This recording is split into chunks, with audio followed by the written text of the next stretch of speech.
दोस्तों नमस्कार, स्वागत है आपके अपने YouTube चैनल टारगेट जॉब में। आज की इस वीडियो में हम बात करेंगे UP TGT PGT exam date को लेकर। जो अखबारों में तारीखें दी गई हैं, क्या उसी तारीख को पेपर हो पाएगा नहीं हो पाएगा। सीट इंक्रीज को लेकर कि सीट बढ़ रही हैं या नहीं बढ़ रही हैं, पढ़ाई कैसे करें, mock test, theory, previous year question या फिर MCQ, इन सभी के बारे में करेंगे। फैक्ट बेस्ड पेपर आएगा या कॉन्सेप्ट बेस्ड पेपर आ सकता है। नई टीजीटी पीजीटी की भर्ती कब आएगी, LT GIC की भर्ती पर क्या चीज़ें चल रही हैं, और BPSC 4.2 कहने का मतलब 4.0 के बारे में आपसे बात करेंगे। तो चलिए वीडियो को शुरू करते हैं और सभी जो टॉपिक हैं उस पर बात करते हैं। और जब वीडियो खत्म होगी तो आप समझेंगे कि हाँ, चीज़ें सही प्रकार से परोसी गई हैं। जो वास्तविकता में चीज़ें चल रही हैं वही मैं आपको बताऊंगा। व्यूज़ TRP के लिए मैं आपको नहीं चीज़ें परोसूंगा, ये आप जानते हैं और बहुत पहले से जानते हैं। बाकी हिस्ट्री ज्योग्राफी की टेस्ट सीरीज और नोट्स के लिए इस नंबर पर संपर्क करिएगा। 250-300 रुपये की फीस है, उसके बाद मिल जाएगी। और टेलीग्राम ग्रुप का लिंक दूंगा, उसमें जुड़ जाइएगा। सभी नोट्स अच्छे और जो भी बुक है प्रीवियस ईयर है सब लगातार देनी मैं आज से शुरू करूंगा, क्योंकि अब समय है मेरे पास 7-8 दिन का। तो इन चीज़ों में मैं आपको सभी चीज़ें देने का प्रयास करूंगा। सबसे पहले एक एक करके बात करते हैं, क्या चीज़ें चल रही हैं क्या नहीं चल रही हैं। एग्ज़ाम डेट 3, 4 और 11-12 की तारीखें एग्ज़ाम डेट की अखबारों में आई है। दरअसल ये अखबारों में नहीं आई है, ये माध्यम से ही छपाई गई है। जो आपका शिक्षा सेवा चयन आयोग है उसी ने अखबारों को ये तारीखें दी गई हैं और अखबार वालों ने ये तारीखें छापी गई हैं। अब इसमें चीज़ें क्या हैं, देखिए, शिक्षा सेवा चयन आयोग ने ये निर्धारित किया है कि इस तारीख को हम पेपर कराएंगे। जिलाधिकारी को लेटर भेज दिया गया है, उनके द्वारा ये पूछा गया है कि यहाँ पर उपलब्धता बच्चों की है या नहीं, मतलब सेंटर खाली है आपके पास नहीं है। और जिलाधिकारी DIOS से पूछेंगे, DIOS फिर जिलाधिकारी को रिपोर्ट करेंगे और जिलाधिकारी फिर शिक्षा सेवा चयन आयोग को रिपोर्ट करेंगे।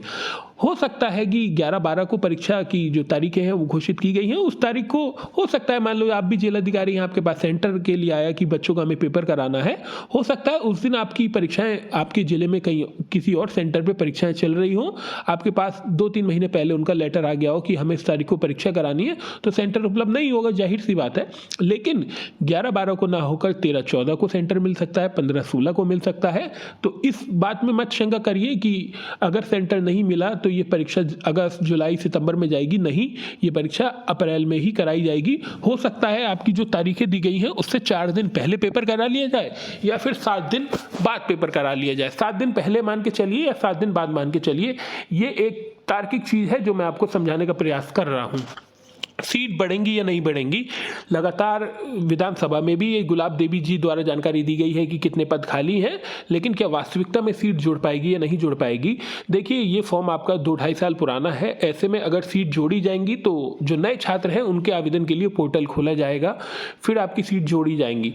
आप कहेंगे कि सर पोर्टल क्यों खोला जाएगा, बाकी जगह तो नहीं खोला जाता। देखिए, जब एग्ज़ाम को जब आपका फॉर्म आए, जब 3-4 महीने हो जाए, सीट जोड़ी जाए, तब ये ठीक रहता है। लेकिन 2-2.5 साल में 2 सेशन BED के हो गए, 2 सेशन आपके 2 सेशन BED के हो गए, 2 सेशन आपके PG के हो गए, पोस्ट ग्रेजुएशन के। ये बच्चे दोनों प्रतिभाग करते हैं यूपी TGT PGT में। तो ऐसे में ये गैर संवैधानिक चीज़ हो जाएगी और कोर्ट के द्वारा भी ये बात कही जाएगी कि 2.5 साल पहले फॉर्म अगर आपने भरवा लिया गया और इन 2 साल बाद आप 3 साल बाद सीट जोड़ रहे हैं, तो ये इसका तार्किक आधार क्या है। वहाँ पर भी ये मामला फंसेगा और ये मामला चयन आयोग को भी पता है। इसीलिए अभी आप मान के चलिए सीट नहीं जुड़ेंगी, इसकी जानकारी मैं आपको दे रहा हूँ। देखिए, सीट जोड़ने का प्रयास करिए, वो अच्छी बात है, लेकिन जो मैंने तार्किक चीज़ आपको बताई वही मैं आपको बता रहा हूँ। ये सीट जुड़ने की जो अधिकतर संभावना है, ये नए विज्ञापन में नया विज्ञापन ही आएगा। मैं इसका विरोध नहीं कर रहा हूँ कि सीटें नहीं जुड़नी चाहिए, लेकिन जो चीज़ें वास्तविक तौर पर है वो मैं आपको परोस रहा हूँ। अब बात करते हैं पढ़ाई कैसे करें। देखिए, आप बहुत रॉकेट साइंस नहीं है पढ़ाई करने में, क्या करना है क्या नहीं करना है। जो भी चैप्टर लीजिए उसके पहले थ्योरी का पार्ट पढ़िए, उसके बाद उसके MCQ सॉल्व करिए। यही एक बेसिक चीज़ है और यही सबको करनी चाहिए। मॉक टेस्ट के पीछे भी मत भागिए। हफ्ता 10 दिन में एक मॉक टेस्ट दे लीजिए। अगर आपका सिलेबस 2 बार पूरा हो गया है तो आप मॉक टेस्ट दीजिए। अगर आपका सिलेबस ही नहीं पूरा हुआ है, अब कुछ स्टूडेंट क्या करते हैं, अभी मान लीजिए वो तैयारी कर रहे हैं, उनकी अभी मान लीजिए अभी प्राचीन भारत पूरी हुई है और मॉक टेस्ट दे रहे हैं पूरा का, मतलब होल सिलेबस सिलेबस का मॉक टेस्ट दे रहे हैं। इसमें एंशिएंट भी है, मिडविल भी है, मॉडर्न भी है, वर्ल्ड हिस्ट्री भी है। तो इसमें आपके अगर नंबर कम आएंगे तो आपको लगेगा कि अरे मेरे तो नंबर ही कम आ रहा है, मेरा सिलेक्शन नहीं हो पाएगा। जब तक मॉक टेस्ट देने की ज़रूरत उन स्टूडेंट्स को होती है जब वो स्टूडेंट 2 बार अपना सिलेबस पूरा कर चुके हों, उनके शॉर्ट नोट्स तैयार हों, 2 दिन में शॉर्ट नोट्स रिवाइज करें और उसके बाद अपना मॉक टेस्ट दें। वो स्टूडेंट मॉक टेस्ट देते हैं। सेक्शनल टेस्ट आप देख सकते हैं, जैसे मान लिया आपने सिंधु घाटी सभ्यता पूरी करी, कहीं आपको सिंधु घाटी सभ्यता के क्वेश्चन मिले, वहाँ पर आप मॉक टेस्ट दे लीजिए। आपने एंशिएंट पूरी कर ली, एशियन का टेस्ट दे ली। आपने कार्ल मार्क्स पूरा करा, कार्ल मार्क्स कर लीजिए। भारतीय कॉन्स्टिट्यूशन पूरा करा, भारतीय कॉन्स्टिट्यूशन का टेस्ट दे लीजिए। होल्ड मॉक टेस्ट से बचिए। ये मॉक टेस्ट 1-2 महीने पहले ही दीजिएगा, या फिर आपका फिर एक मैं बात जोड़ा हूँ, या फिर अगर आपका सिलेबस 2 बार पूरा हो चुका है, आपने चीज़ें पढ़ रखी हैं, घटना चक्र सॉल्व कर रखी, तब आप मॉक टेस्ट दीजिए। आधी अधूरी तैयारी कर मॉक टेस्ट मत दीजिए। अब बात करते हैं नई टीजीटी पीजीटी भर्ती कब तक आएगी, इसके बारे में बात करते हैं। तो अप्रैल में ये पेपर कराने की संभावना है। फिर तार्किक रूप से समझते हैं, अप्रैल में ये पेपर हो जाएंगे। 2 महीने बाद रिजल्ट आएगा इसका जुलाई में। टीजीटी पीजीटी और असिस्टेंट प्रोफेसर का रिजल्ट अप्रैल में ही आ जाएगा। ये बात जानकारी है, असिस्टेंट प्रोफेसर का रिजल्ट तो है अप्रैल में ही आ जाएगा। लेकिन पीजीटी का पेपर होगा अप्रैल में और टीजीटी का भी अप्रैल में होगा। फिर पीजीटी के साक्षात्कार होंगे, लगभग 1 महीना साक्षात्कार में लगेगा, 1 नहीं 15 दिन मान लीजिए। फिर उसके 10-15 दिन बाद रिजल्ट आएगा। तो ये प्रक्रिया जुलाई तक होगी, विद्यालय आवंटन वगैरह। तो जुलाई तक तो ये पूरी प्रक्रिया ही होगी, जुलाई अगस्त तक। फिर उसके बाद अध्याचन मांगे जाएंगे और फिर उसके बाद नया नोटिफिकेशन आएगा। तो आप मान के चलिए सितंबर तक उम्मीद है नए नोटिफिकेशन की। मैं आपको होपलेस नहीं कर रहा हूं, जो चीज़ें सही हैं उसी को बताने का प्रयास कर रहा हूं। अगली बात करते हैं LTGIC असिस्टेंट प्रोफेसर के बारे में।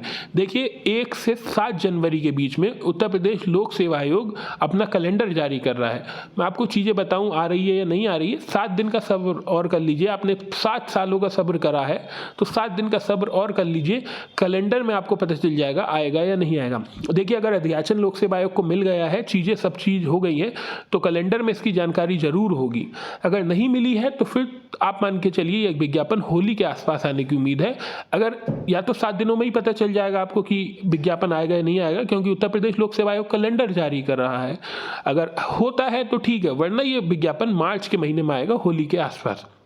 BPSC TRE 4 इसकी काउंसलिंग अब मान के चलिए 26 तारीख से, शायद जनवरी में इसकी काउंसलिंग है। तो जनवरी में इसकी काउंसलिंग हो जाएगी और फिर 1-1.5-2 महीने बाद तक सीट अलॉट होगी।